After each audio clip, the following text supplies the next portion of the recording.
And I think this is the time for all cities and entities to say, well, what can we do? Leroy Johnson is a community advocate and a resident of La Mesa. Earlier this year, he and other residents formed a temporary task force to create more oversight of the La Mesa Police Department. The goal was to create a permanent committee that reviews personnel records of officers who have been accused of misconduct, as well as other internal investigations. We're looking at having an oversight committee where we actually have some input into the correct use of the police force, and that there's some accountability, that the things that happen are not just being reviewed by the chief of police, because that's the situation we have right now. In February, the La Mesa City Council approved the Citizen Public Safety Oversight Task Force. The group of residents and police officers had one public meeting before the coronavirus pandemic arrived. After that, the city didn't permit any commission to hold any meetings, even if they were virtual. There's no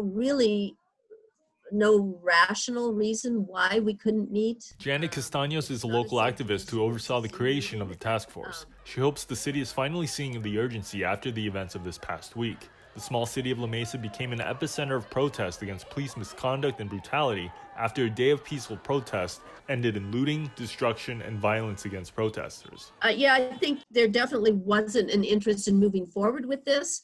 And I think, that's changing now, because I think they would see the value right now in being able to say that our Citizens Review Board is examining this and they're coming up with suggestions. Many city officials wholeheartedly support more citizen oversight over the police department. I actually was not aware that they had ceased meeting during the pandemic.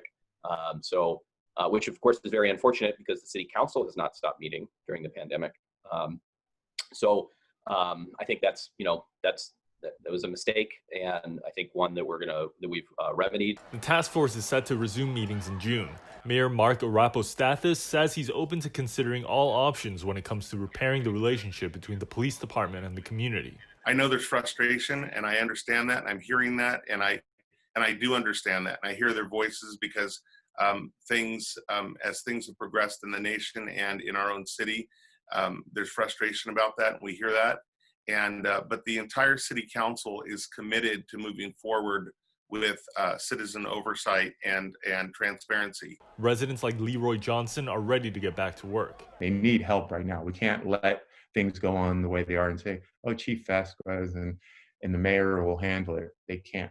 They have to have some answers. And here's one of the solutions. Joe Hong, KPBS News.